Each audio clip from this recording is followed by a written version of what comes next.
नमस्कार। आज हम सब मिलकर कला, संस्कृति और इतिहास की एक बहुत ही शानदार यात्रा पर निकलने वाले हैं। हम समझेंगे भारतीय मंदिर वास्तुकला को। देखिए, ये सिर्फ इमारतें नहीं हैं, ये तो कहानियों, विश्वास और कमाल की इंजीनियरिंग का एक संगम है। तो सवाल ये उठता है कि जब हम इन बड़े बड़े मंदिरों को देखते हैं तो क्या हम सिर्फ पत्थर और नक्काशी ही देख रहे होते हैं, या फिर इन दीवारों में सदियों की कहानियां, ब्रह्मांड के राज और एक पूरी सभ्यता की आत्मा छुपी हुई है। चलिए आज इसी राज से पर्दा उठाते हैं। किसी भी बड़ी कहानी को समझने के लिए उसकी जड़ों तक जाना पड़ता है ना। तो चलिए जरा समय में पीछे चलते हैं और देखते हैं कि भारत में मंदिर बनाने की अद्भुत परंपरा आखिर शुरू कैसे हुई। देखिए, मंदिर बनाने की कला वैदिक काल के बाद धीरे धीरे पनपी, लेकिन असली मोड़ आया गुप्त काल में। यही वो दौर था जब मंदिरों ने लकड़ी और मिट्टी जैसी चीजों को छोड़कर पत्थर की भव्य संरचनाओं का रूप लेना शुरू किया। ये वो नींव थी जिस पर आने वाली सदियों की वास्तुकला की पूरी इमारत टिकी हुई है।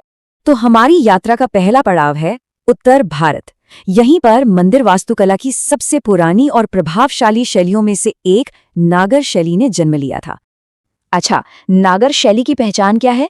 सबसे पहले तो नजर जाती है इसके शिखर पर, जो किसी पवित्र पर्वत की चोटी की तरह आसमान की ओर उठता है। इसके टॉप पर एक गोल पत्थर दिखेगा जिसे कहते हैं आमलक, और उसके ठीक ऊपर कलश, जो पवित्रता का प्रतीक है। ये पूरी संरचना असल में ब्रह्मांडीय पर्वत मेरू का प्रतीक है, जिसके ठीक नीचे गर्भगृह में मुख्य देवता विराजमान होते हैं। चलिए अब उत्तर से सीधा दक्षिण की ओर चलते हैं, जहां वास्तुकला की भाषा और उसका अंदाज बिल्कुल बदल जाता है। यहाँ हमारा स्वागत करती है भव्य द्रविड़ शैली। द्रविड़ शैली का मंदिर ना एक पवित्र शहर जैसा होता है। यहाँ ऊंचे शिखर की जगह सीढ़ीदार पिरामिड जैसा विमान होता है, लेकिन असली चीज जो दूर से ही दिख जाती है वो है इसके विशाल गोपुरम यानी एंट्री गेट। ये इतने बड़े और शानदार होते हैं कि कभी-कभी तो मुख्य मंदिर का विमान भी इनके सामने छोटा लगने लगता है। तो चलिए दोनों को एक साथ रखकर देखते हैं। एक तरफ नागर शैली का घुमावदार पहाड़ जैसा शिखर है, तो दूसरी तरफ द्रविड़ शैली का सीढ़ीदार पिरामिड जैसा विमान। नागर में एंट्री गेट्स अक्सर साधारण होते हैं, जबकि द्रविड़ में आसमान छूते गोपुरम ही मंदिर की पहली पहचान बन जाते हैं। ये असल में दो अलग अलग भौगोलिक और सांस्कृतिक सोच हैं जिन्हें पत्थर पर उकेरा गया है। तो सोचिए क्या होगा जब उत्तर की नागर और दक्षिण की द्रविड़ शैली दक्कन के पठार पर आके मिले। यहीं जन्म होता है एक नई मिलीजुली शैली का, जिसे हम वेसर कहते हैं। वेसर स्टाइल आप कह सकते हैं एक ऐसे कलाकार की तरह है जिसने दो अलग अलग दुनियाओं से सबसे अच्छी चीजें उठाई।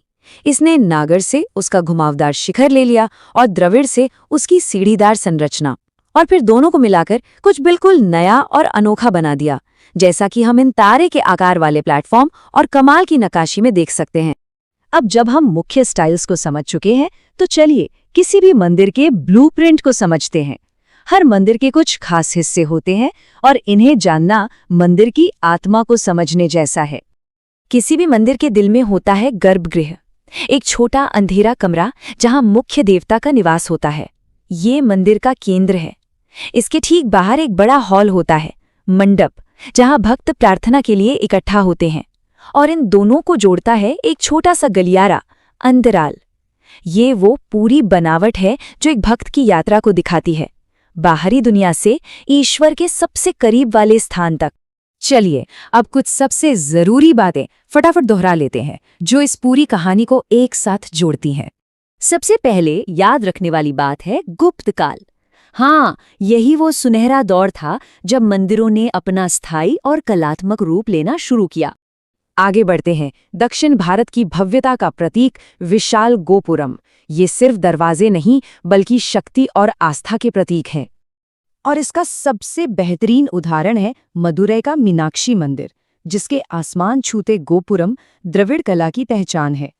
इतिहास में बड़े बड़े राजवंशों ने इन स्टाइल्स को अपनाया और इन्हें नई ऊंचाइयों पर पहुंचाया।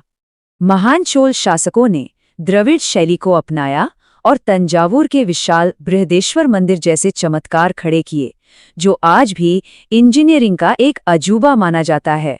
इसी तरह उत्तर भारत में भी कला का एक बेजोड़ नमूना मिलता है। जी हाँ, अपनी अविश्वसनीय मूर्तिकला के लिए मशहूर खजुराहो के मंदिरों का निर्माण चंदेल राजवंश के शासकों ने करवाया था। उनकी कला की समझ आज भी दुनिया को हैरान करती है। और आखिर में एक ऐसा मंदिर जिसकी बनावट ही सबसे अलग है, जहां कल्पना ने पत्थर पर साकार रूप ले लिया। बिल्कुल, उड़ीसा का प्रसिद्ध कोणार्क मंदिर कोई आम इमारत नहीं है।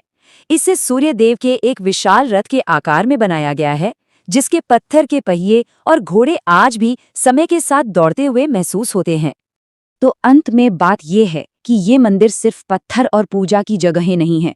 ये भारत की आत्मा के नक्शे हैं, जो कला, धर्म और भूगोल के संगम पर बने हैं। ये इतिहास की वो किताबें हैं जो हमारे पूर्वजों ने पत्थर पर लिखी हैं, ताकि आने वाली पीढ़ियां उन्हें पढ़ सकें। अगली बार जब किसी मंदिर में कदम रखें तो सिर्फ उसकी दीवारों को मत देखिएगा, बल्कि उस पूरी सभ्यता की धड़कन को महसूस करने की कोशिश कीजिएगा जो उसमें आज भी जिंदा है।